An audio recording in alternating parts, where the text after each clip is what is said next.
Então, eu acho que o meu intuito que move muito aí é a gente conseguir mexer com essa população para conseguir conscientizar ela cada vez mais a fazer os exames efetivamente preventivos e conseguir que elas cada vez mais tenham ações antes, porque o antes é muito melhor, é muito mais rápido, é muito mais barato, é muito mais simples. Aumenta o som que você está no Vioral, o podcast da indústria da saúde, onde pessoas, histórias e inovações se misturam para trazer a você conhecimento digital compartilhável. Esta é a 6ª temporada e você pode se conectar no Instagram, @Vioral, ou acessar os episódios no seu agregador de podcast favorito. Se liga que mais um episódio vai começar!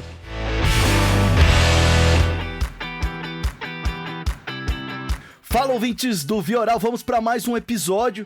Olha só, hoje nós vamos falar com ele que é médico e empreendedor, Dr. Augusto Romão, CEO da One Laudos, que até julho de 2023 tinha realizado 5 milhões de exames. Deve ter aumentado esse número já, a gente vai conversar sobre isso.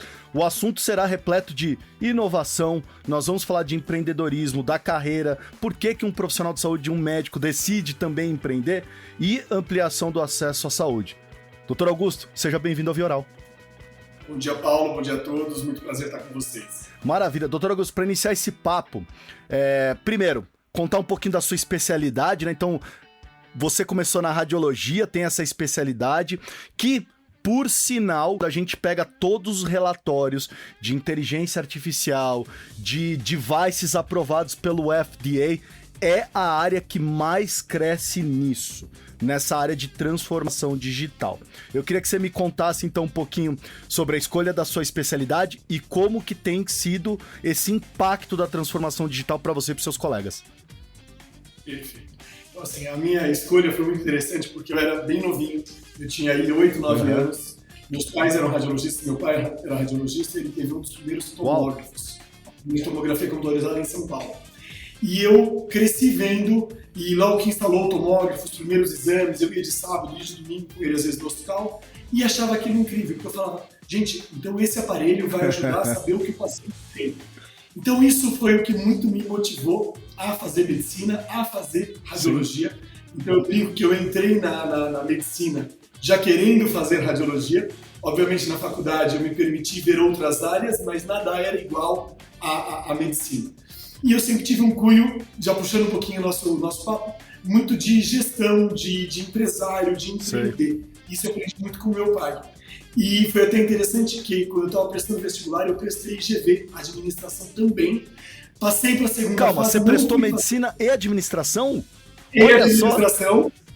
Passei para a segunda fase em administração para GV e não fui fazer a prova com medo de se eu passasse, eu ia fazer. E aí foi um conselho que meu pai me deu. Meu pai falou, olha, um médico gestor vai ser mais difícil do que você depois contratar apenas um administrador. Então analisa isso. Foi com esse pensamento que eu fiquei e falei, não, eu não vou nem fazer a segunda fase para não correr o risco aí de ter que lidar com uma situação que eu não sei o que vai ser. E acho que hoje eu sou bem feliz nisso, que eu consegui fazer a minha especialização em radiologia, depois eu fiz um mestrado em gestão em saúde, então eu consigo atuar em gestão dentro da área que eu amo. Da área. Agora, interessante você estar falando, doutor, eu estou pensando aqui na sua história que eu achei maravilhosa. Cara, você viu um tomógrafo, nós estamos falando de que ano isso? 1988. Olha 89. só, final da década de 80. A evolução, né, da tomografia de lá pra cá, porque é engraçado, você com 8 anos, uma criança, normalmente, eu tô falando isso, meu filho recentemente usou um tomógrafo, porque ele deu de cara no chão com o nariz, e teve que... E assim, é inacreditável a evolução do tomógrafo, né, porque era daquele aparelho assustador, né, que você vai entrar num aparelho barulhento, fechado, super gelada, né? Você carregando aquele peso no peito, onde for. E pro que vem acontecendo hoje, a TVzinha já passa um desenho. E já, assim, e você viu isso, né? Porque você pegou o tomógrafo lá no início. Acompanhei exatamente tudo isso. Eu peguei o tomógrafo no início, quando fazia 5, 6 imagens. Hoje a gente faz 450, 800, fazer 1000 imagens em um exame. E não é 1/10, eu acho que é 1/100 do tempo. Então, realmente, assim, o tomógrafo é um equipamento que ele mostra o quanto a medicina evoluiu, o quanto a radiologia evoluiu com o advento aí da tecnologia. Agora, doutor Augusto, depois que você entrou na medicina, não tinha como não escolher radiologia, né? Acho que sua família ia falar, pelo amor de Deus, já te tiramos da GV, agora... Não é verdade. Exatamente, não tinha. Eu gostei de oncologia e de... Foi onco e teve uma outra endocrinologia que eu gostei na faculdade. Mas quando eu punha na balança, nada era igual à radiologia. Eu lembro que minha faculdade, o estágio de radiologia era aos sábados, eu fiz faculdade em Santos. E eram os sábados que eu sempre ficava, então era uma coisa meio opcional e eu tava sempre, porque eu gostava muito. Sempre teve uma... Bom, e fim de semana então, em Santos também não é nada mal, vamos ser sinceros. É verdade, tem esse ponto também. Maravilha. Augusto, o que você via no teu pai? Porque... É assim, uma coisa é você escolher a medicina, entrar nesse curso. A gente sabe, talvez hoje os cursos de medicina tenham um pouquinho desse lado de gestão, mas com certeza na época que você formou, não tinha. Tinha algum professor que falava de gestão, ensinava marketing, ensinava finanças. Assim, o que você via no teu pai que você falou assim, cara, eu entendi o que é ser empreendedor. Só para entender um pouquinho da onde você quis realmente empreender. Meu pai teve uma frase muito boa que eu sempre usei. E que isso me guiou muito e acho que fez o papel dele desse complementar e me ensinar. Ele falou, sabe qual que é o problema do médico? E eu venho de uma família de médicos, tá? Então, meu pai, minha mãe, meu avô era médico, meus tios avós, então eu venho de uma terceira geração aí de medicina. É que a faculdade de medicina não ensina o médico a ganhar dinheiro. E ganhar dinheiro também é importante para ele, porque a medicina não pode ser apenas um sacerdócio. Então, eu acho que ele sempre foi me mostrando formas de como fazer a situação acontecer de uma maneira diferente. Como que você conseguia fazer o seu conhecimento, fazer a sua forma de atuação partir para uma escala, que é o que a gente falou, que você falou no começo da entrevista. A gente bateu aí em junho, julho, 5 milhões de laudos, estamos próximos, acho que até o final do mês, comecinho do mês que vem, a gente bate 6 milhões. Então, é conseguir colocar isso daí numa escala e atender um número maior de pessoas. Agora, até para a gente colocar numa perspectiva aqui, doutor Augusto, uma coisa é querer empreender, mas isso aí veio o quê? Veio na faculdade, você já na faculdade falou, eu vou empreender. Ou isso foi depois, você se formou, depois você falou, não, acho que eu quero empreender. Como é que foi essa virada de chave? Antes da faculdade, meus amigos de colégio, eu tenho grandes amigos de colégio até hoje, falam que desde a época de começo de colegial eu já era o cara que queria inventar alguma coisa, queria fazer um negócio, queria acontecer. Tanto que eu tive uma outra atividade que eu empreendi junto com meu pai na área de bananicultura. E a gente fez certificação, fez toda uma história. Isso foi durante o fim da minha faculdade e o começo da minha residência. Então andou e caminhou aí em paralelo e sempre nesse espírito de empreender, do que a gente conseguiria fazer diferente, de como que a gente conseguiria pegar aquele mercado, aquela atuação e trabalhar de uma nova forma, entregar de uma nova maneira para ser mais atrativo, mais interessante. E de onde que surgiu nesse pensamento? Fazer diferente, ser atrativo? Onde que surgiu a One Laudos? Teve outras fases antes da One Laudos ou o One Laudos já foi a primeira coisa que falou, não, já sei o caminho já? Não, teve sim. A One Laudos é uma empresa que data de 2016, mas em 2008 para 2009 a gente assumiu um serviço no Hospital em Santo André. E a gente assumiu toda a área de imagem. Era uma área bem defasada, o hospital tinha um movimento muito grande, porque apesar de Santo André, ele estava na zona leste de São Paulo, então era uma região muito populosa, era o único hospital ali. E depois disso, a gente entendeu que os exames de imagem eram subrealizados, não eram realizados muitos exames, porque não se tinha respaldo para o médico solicitante. O laudo de um exame levava uma tomografia, levava pelo menos uma semana, se não 10 dias. Então, o que a gente... Quando você fala uma semana para quê? Para agendar ou para ficar pronto? Para ficar pronto, o laudo, vamos pensar um paciente de urgência e emergência. Tá. Então, ele não tinha um laudo. Quem solicitasse o exame ia ter que interpretá-lo. A gente sabe que interpretar um exame de tomografia é um desafio grande para o médico clínico, muitas vezes um médico recém-formado. Então, a gente identificou que aquilo não evoluiria se a gente não conseguisse dar um respaldo maior e mais rápido para aquilo. Era um serviço que a gente entrou tendo que estruturar reforma predial, equipamentos, salas, e a gente não tinha naquela época uma receita que fosse condizente para a gente colocar um médico lá 24 horas para realizar um exame de tomografia, realiza o laudo na hora. Então esse era um desafio grande que a gente tinha e que a gente fez. A gente investiu naquela época forte em infraestrutura e no ABC era bastante precário. Eu lembro que a gente pagava quase R$5.000 para ter um link da Vivo de 2 MB para a gente conseguir trafegar as imagens. Então A gente investiu nessa parte de infraestrutura. O hospital não tinha sistema, não tinha computadores. A gente, na primeira leva, foram mais de 50 computadores que a gente distribuiu em todos os postos de unidades de pronto atendimento, centro cirúrgico, enfermaria, os ambulatórios de especialidade. E a gente fez o quê? A gente contratou médicos, que eram médicos nossos, mas que a gente ia pagá-los mediante o surgimento de exames. Então, olha, se eu tiver um exame, eu te pago um percentual proporcional ao que eu tenho do exame. Se não tiver exame, eu não te pago nada. Então, eu consegui, investindo em infraestrutura, fazer com que eu tivesse esses médicos de prontidão, mas sem ter um custo que eu não conseguia assumir, que era colocar as 24 horas e garantindo um mínimo para eles. Uma vez que eles estavam em casa ou em algum outro hospital, eles iam usar a internet para isso, a gente conseguia fazer sem precisar ter eles com um custo fixo de largada. Foi muito bacana porque o hospital comemorava, antes da gente assumir, o hospital comemorava quando eles faziam 130 exames de tomografia no mês. A gente, em questão de um ano e pouquinho, o nosso número mensal de tomografias era ao redor de 3.000, 3.500. Calma aí, você saiu de 130 para 3.000, 3.500. Só para quem não tem ideia, doutor Augusto, o que é um volume médio, assim, até pra gente saber assim, cara... Volume médio bom de exames de tomografia por mês numa instituição vai variar entre 1.500 e 2.000. Ou seja, vocês já estavam acima disso. A gente estava bem acima disso. O que a gente fez? A gente instituiu que todo exame ele não levava mais de 1 hora para ter o laudo pronto. Então a gente tinha uma equipe muito robusta e boa de qualidade para isso. E a gente criou confiança com os médicos do pronto-socorro. Então eles sabiam que eles solicitavam o exame, em menos de 1 hora eles tinham o laudo do exame, eles resolviam a vida do paciente.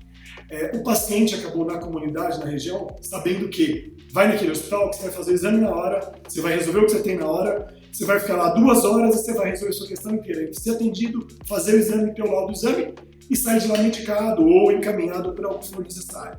Então isso acabou criando um cenário muito positivo e que potencializou muito. E isso nada mais é do que o começo da OneLauds. A OneLauds começou em 2016 com a teleradiologia, que é os exames realizados, que são realizados por técnicos, tecnólogos, biomédicos. Tomografia computadorizada, ressonância magnética, raio-x, tomografia, são realizados nos locais, as imagens deles encaminhadas para nós através da internet. A gente tem a equipe de radiologistas especializados que acessam essas imagens e realizam os laudos e devolvem os laudos para a internet. Isso é o que a gente fez desde 2008, 2009, lá no Hospital Martini em Santo André, e a gente fez isso quando o hospital foi vendido para a Rede Dora. Em 2015, o hospital foi vendido para a Rede. A gente sabia que em algum momento a gente também teria alguma transição com a Rede.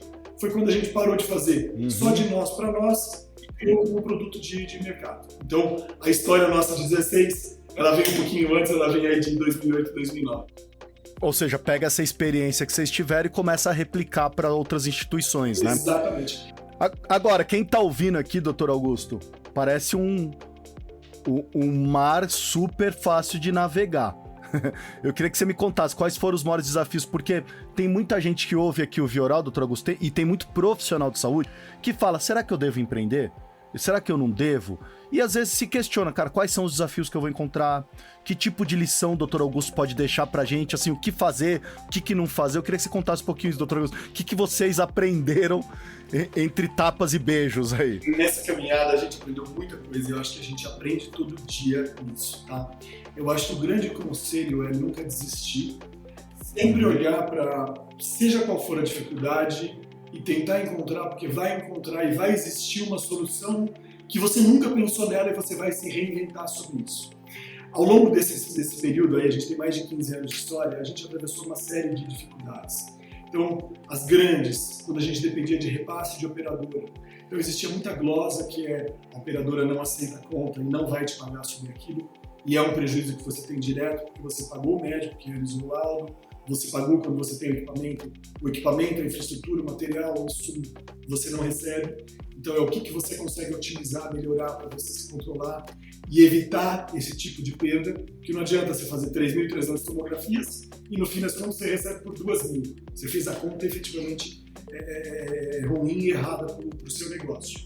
A gente atravessou e atravessa muito com a questão da OneLauds, a questão de briga de preços, e muitas vezes o preço Preço com operadora, você diz? Não, aí que é preço com o cliente com o cliente final, tá. Hoje a maior parte dos nossos clientes são clínicas, hospitais, unidades de saúde. Tá. E elas comparam com contratar um médico direto, contratar um médico pequenininho, e aí você tem que mostrar que a gente tem uma estrutura grande, a gente tem uma central de laudos, a gente tem toda uma infraestrutura por trás que tem um custo diferenciado e não dá para a gente comparar com um médicozinho que abre um computador e lauda o exame. Mas que também, em contrapartida, a gente consegue ter um grau de expertise, de atendimento, de capacidade de atender uma demanda que o médico não vai conseguir, que a gente não vai conseguir fazer. Então, tem desafios, todo momento é um desafio, custo é um desafio muito grande para a gente. A gente tem muitas unidades próprias, então a gente sofre muito com aumento de insumos. De pandemia para cá, insumos em geral aumentaram muito. Com questão de guerra da Rússia, a parte de contrastes, que são contrastes iodados, de tomografia, subiram muito o valor e a gente não consegue obrigatoriamente passar isso aí, na verdade, dificilmente a gente consegue passar isso para o nosso contratante, então são desafios aí bastante complicados. Agora, doutor Augusto, o que é mais difícil para o profissional de saúde no empreendedorismo? Gerir pessoas, essa parte de finanças, o marketing, o que é mais difícil? O que você sentiu maior dificuldade na OneLaudos? A maior dificuldade para mim sempre é gerir pessoas. Pessoas têm uma questão muito importante que é o ego. E o ego é muito difícil de você conseguir contornar e lidar. E sempre é um desafio você conseguir fazer a adesão delas na ideia, no conceito, no que realmente precisa. Às vezes você vê pessoas que estão no time há muito tempo, que efetivamente, se você for pensar, se elas jogam a favor, elas jogam contra, elas jogam a favor, mas elas têm limitações pessoais delas que atrapalham e complicam e dificultam muito o caminhar. É muito difícil e é muito raro a gente conseguir uma linha linear quando a gente precisa de alguma situação, principalmente quando a gente está falando de mudança, principalmente quando a gente está falando de um momento que a gente precisa se reinventar, fazer diferente, montar de uma forma diferente. As pessoas elas não querem sair da zona de conforto, as pessoas não querem mudar o que já está dentro do padrão delas, e às vezes é difícil você mostrar, falar, olha, é uma questão de sobrevivência, a gente precisa fazer isso. É desafiador. Agora, como que tem colocado a OneLaudos, que está vivendo um momento, acho que eu vejo assim, eu sou muito entusiasta da tecnologia, um movimento maravilhoso, principalmente para a tua área, que agora você junta inteligência artificial, você junta uma série de sistemas que começam também a laudar, começam também a acelerar esses processos. Como é que você está vivenciando e como é que vocês estão vivendo isso? Gente, olha, eu também sou um entusiasta grande disso, tanto que a gente tem umas 4 empresas de inteligência artificial que a gente trabalha conjunto com elas. Como a gente tem uma amostragem muito grande de exames, a gente vamos dizer assim, um bom parque de treinamento, de dados, né? De dados para as inteligências. E a gente vive na gana de cada vez mais ter uma ferramenta que esteja da melhor forma, que esteja na melhor situação. E é muito interessante porque a gente disponibiliza isso para toda a nossa plataforma, aí independe o nível de cliente, se é um cliente público, privado, ou que é aquele exame aqui dentro, ele é tratado indiferente, então ele vai ter disponibilização para isso. E tem algumas ferramentas que, assim, para mim são as mais incríveis. Por exemplo, uma ferramenta que ajuda a detectar sangramento intracraniano, então os acidentes cerebrais. Essa ferramenta ela faz uma varredura nas tomografias de crânio. Ainda tem uma dificuldade de acurácia, ainda tem bastante erro, ainda tem bastante situação, mas o que ela faz de mais importante? Ela traz esse exame, ela prioriza esse exame na fila do radiologista. Então o radiologista vai olhar esse exame mais rapidamente, vai olhar esse exame com mais atenção e, nos casos de positivo, vai mudar a vida do paciente. Por quê? O paciente que é trombolizado, que teve uma ação sobre o que ele está tendo, nos primeiros momentos, ele tem uma sobrevida muito maior, ele tem uma chance de ter uma sequela muito menor. Então, são algumas ferramentas aí que a gente é muito entusiasta de que cada vez aprimore mais, porque realmente auxilia muito na situação, auxilia muito na diferença na qualidade de vida do paciente, né? Na sobrevida do paciente. E, doutor Augusto, o que a gente já tem, por exemplo, o que a OneLaudos já utiliza para até, às vezes o brasileiro fala, mas isso não chegou no Brasil ainda, isso é lá fora, assim, o que de tecnologia a gente já está aplicando, a gente já tem, e isso é uma coisa que a gente tem que se orgulhar de ter algo assim. Essa ferramenta é uma da parte de tomografia de crânio. Tem 2 ferramentas que a gente está juntos, mas já tem algumas boas no mercado também. Na parte de mamografia para detecção de lesões possivelmente cancerígenas, que também é a mesma forma, o mesmo cenário. Imagina que a gente trabalha ao redor aí de 30 a 35 mil exames de mamografia por mês. Você conseguir nessa fila, você já priorizar e puxar os exames que são potencialmente malignos, validados pelo radiologista, para conseguir direcionar o paciente o mais rápido possível. Eu acho que é um ganho muito grande. A gente tem algumas ferramentas para tomografia de tórax também, tanto para detecção de nódulos quanto algumas anormalidades, que também tem sido um avanço bacana, também tem sido muito legal.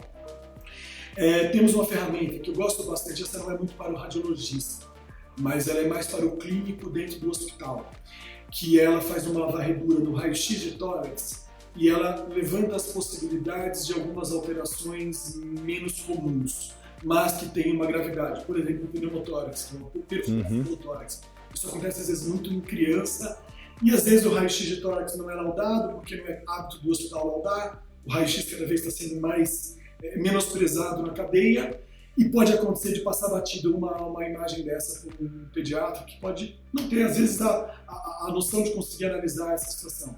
E aí realmente, posteriormente, você tem um problema sério com a criança. Então é uma ferramenta que ela auxilia o pediatra, auxilia o clínico lá na ponta, deixa eu olhar melhor esse exame, ou deixa eu esse aqui mandar para alguém tirar uma dúvida. Então acho que são maravilhoso. Que trazem um benefício, trazem um auxílio para o paciente na linha final, que eu acho que é extremamente importante. Lógico. Trogo, você deve estar lidando com outros profissionais de saúde também. O que eles têm achado disso tudo? Eu sempre tenho curiosidade, porque uma coisa é nós que somos entusiastas, mas e o restante? O que estão achando dessa? Eles estão assustados? Eles estão gostando depois que aprendem? Como é que está sendo essa relação de vocês com os outros profissionais? É interessante porque é o seguinte, no começo sempre tem aquela rejeição. Isso não vai funcionar, isso não vai dar certo, isso não é, isso aí e isso aí. Qual é o estudo científico disso? Exatamente. Tá aprovado? Mas à medida que é igual, eu acho que assim, é a mesma situação da implementação da digitalização das coisas, da informatização das coisas, que no começo ninguém queria fazer nada. Sim. Mas depois você entende que o Excel faz por você em milissegundos o que você levaria 5, 10 minutos para fazer uma calculadora científica, as coisas vão se facilitando e as pessoas vão aderindo. Então a gente tem visto muito essa adesão com isso, a gente tem visto outros profissionais engajando dentro disso, a gente tem um programa também de operação remota de equipamentos de tomografia e ressonância, e principalmente para lugares mais distantes. A gente hoje atua o Brasil todo. A gente consegue padronizar melhor, auxiliar melhor nessa realização desses exames. Então imagina, a gente conseguir no interior do Ceará um técnico, um tecnólogo habilitado a fazer uma angiotomografia coronariana de um caso específico, que é um exame mais difícil de ser feito. Às vezes você não consegue. A gente tem clientes que tinham máquinas que ficavam paradas, que olha, não tem porque não tem quem opere. É um avião que eu não sei, não tenho piloto para pilotar, então eu não uso o avião. E com isso, com esse advento, você consegue fazer a coisa acontecer, você consegue, e consegue até inclusive treinar, porque o ideal é que alguém esteja lá na ponta junto, Sim. aprendendo para conseguir tocar e evoluir e aumentar aquela demanda por aquele exame e facilitar e melhorar a vida dos pacientes, da população que é atendida na região. Então a gente tem visto isso bem encaminhado. Você falou um pouquinho dos medos e das preocupações. Foi muito interessante que há uns 4, 5 anos atrás teve um boom muito grande do medo do radiologista perder o emprego para sempre. E a inteligência artificial ia tirar totalmente... Acabou, né, essa especialidade. A radiologia era uma das áreas mais concorridas para a prova de residência, caiu assim para 10º lugar, 15º lugar. Foi muito engraçado, foi muito interessante isso, o movimento. E as pessoas, acho que com o tempo foram vendo, eu lembro que bem nessa época eu participei do primeiro evento científico europeu falando de inteligência artificial na radiologia, e o consenso ali, esse consenso ele vem se mostrando até hoje, é que a inteligência artificial vai ser uma ótima ferramenta para o radiologista.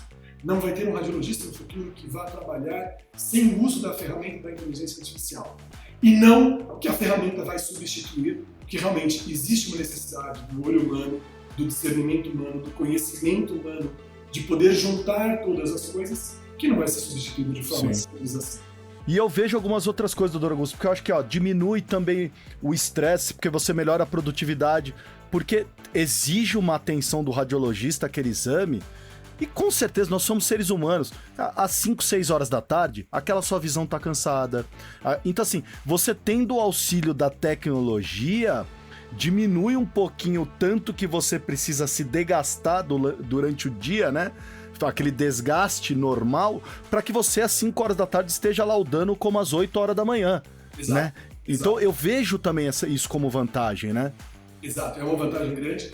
A gente tem uma outra ferramenta de inteligência artificial muito bacana, que essa daí ela não aparece no final da história, mas ela é muito interessante e importante para a gente conseguir auxiliar a redução de erros no radiologista.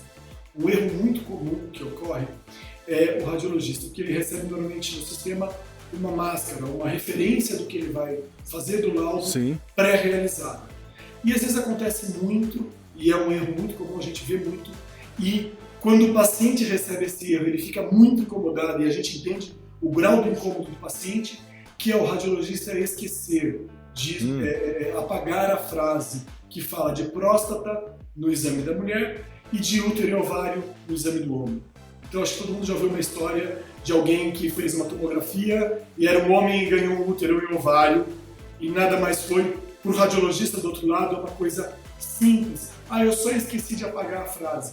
Você tem que entender que o esquecer de apagar a frase gera uma complicação. Alguém que leu isso no seu exame, no seu laudo, você perde toda a credibilidade do que você escreveu.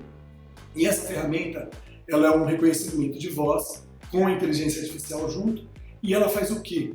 À medida que o radiologista vai falando, ela entende qual é o paciente, qual é a situação, ela não permite que tais erros aconteçam. Então, se ele estiver falando da dona Florinda, ela não vai permitir ele falar de próstata, ela vai ressaltar e vai falar, você está falando de uma coisa que não tem nada a ver.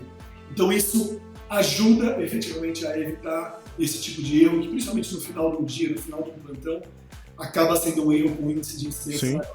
Sim. Agora, você também enxerga a questão do acesso, né, de expansão para outras classes sociais. E eu queria que você contasse um pouquinho disso. Por que, doutor Augusto, essa visão? Eu acho maravilhoso quando uma empresa se assume atendendo outros tipos de classe. Eu queria entender um pouquinho qual que foi essa visão da OneLaudos para falar, nós temos que expandir o acesso a esse tipo de exames, a gente tem que pensar em outras classes sociais, e como é que vocês têm feito isso? A gente na OneLaudos tem uma atuação grande também na parte pública. Então, contratos com prefeituras, com o estado, com municípios.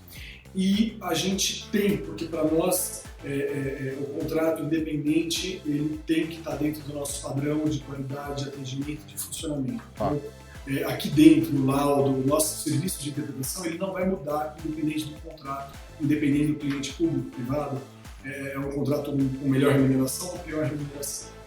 E a gente traz um benefício muito grande para isso. A gente vê um caso, por exemplo, no estado do Ceará, que a gente assumiu o contrato, a gente está no 4º ano de contrato lá, e nesse contrato a gente faz aí perto de 60 mil exames por mês. Esses exames eles são laudados, o laudo do paciente sai no máximo 48 horas. Então, entre o paciente realizar e o paciente ter o laudo 48 horas, ele busca no aplicativo do celular, na internet, ele pega com QR Code. Antes disso, levava em média no Ceará 3 meses e meio entre o paciente realizar o exame e ter o laudo. Então a gente vê que a gente consegue trazer um benefício muito grande. A gente entende que não são todos os estados, não são todos os lugares que a medicina pública está de fácil acesso para o paciente. A gente sabe que muitas vezes eles ficam anos na fila para um exame de maior complexidade, uma tomografia, uma ressonância, alguma coisa dessa forma. Então a gente criou o quê? Vamos fazer uma unidade nossa própria, que a gente consiga otimizar, então reduzir custos no que é possível reduzir. Costumo brincar que não vai ser a unidade que vai servir o cafezinho expresso, talvez ela vai servir o cafezinho coado ou uma aguinha. Mas o paciente vai realizar o exame com um aparelho de qualidade, um exame de qualidade, e ele vai ter o laudo de qualidade em curto espaço de tempo. Então, ele vai resolver aquela vida dele num curto espaço de tempo e vai conseguir fazer isso. Então, foi esse o que nos motivou.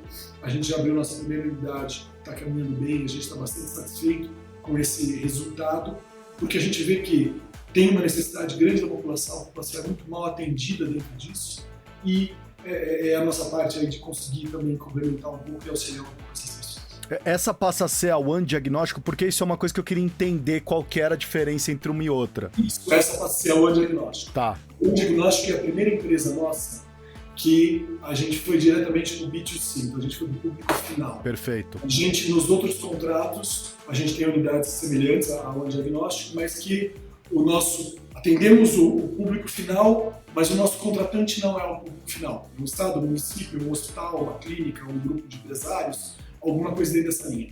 Nessa unidade da diagnóstico, não. Ela a gente atende o público final como fim. Perfeito. Então, esse é o foco. Legal. Então, o One Laudos atende Brasil, certo? Sim. Tá bom. Quem quiser entrar em contato e estiver nos ouvindo aqui, como é que faz?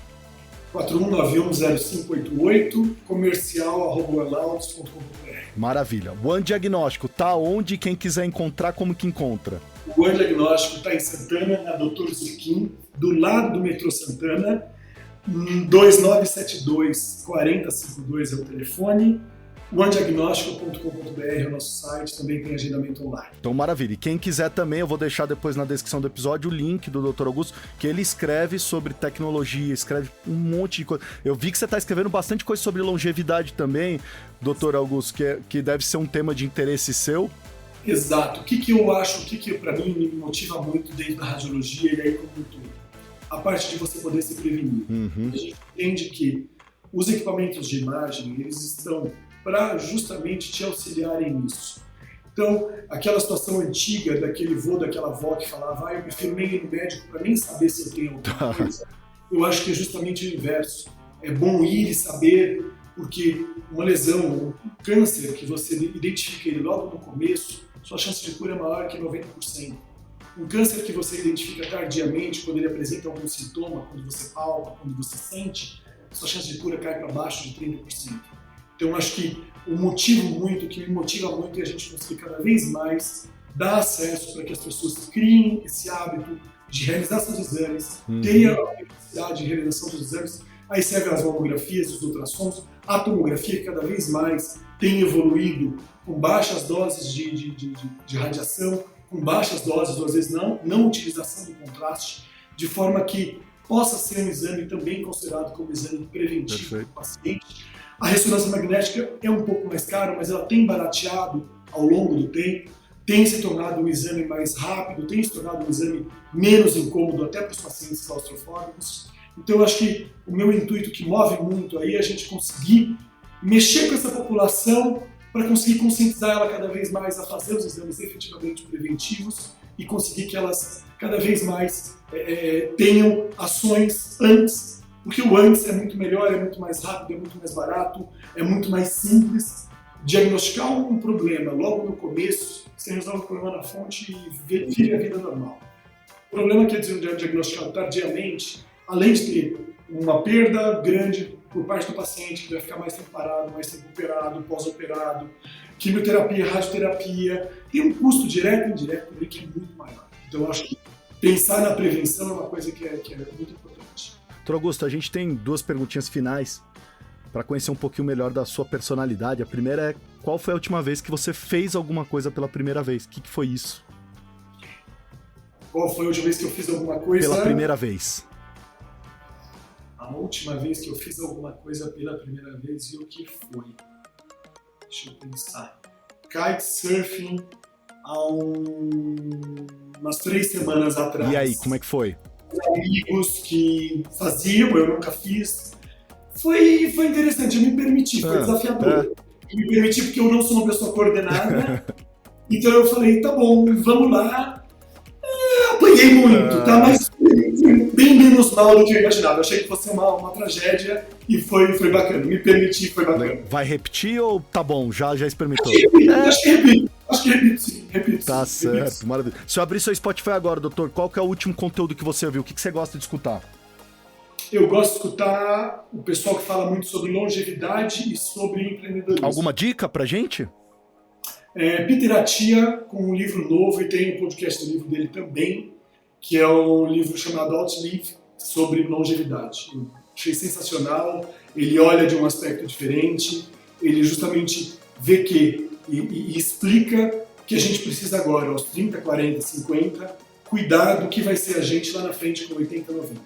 Então eu acho que é muito bacana, eu deixo aí de dica, porque eu acho que é extremamente importante. E são pequenos hábitos que a gente consegue mudar que vão efetivamente mudar a nossa vida lá. Maravilha. Gente, falamos hoje com o médico e empreendedor Dr. Augusto Romão, ele que é CEO da One Laudos e agora com a One Diagnóstico também, que tem essa visão entusiasta da tecnologia, uma visão da medicina preventiva. Dr. Augusto, muito obrigado pela sua participação aqui no Vioral. PC, foi um prazer imenso, muito obrigado, fico à disposição. É isso aí, gente, esse foi mais um episódio do Vioral e eu fui. Se sentiu provocado ou provocada com essa dose oral para seus ouvidos? Então não deixe de se conectar no @Vioral ou com o nosso host, o PC, @Paulo Crepaldi.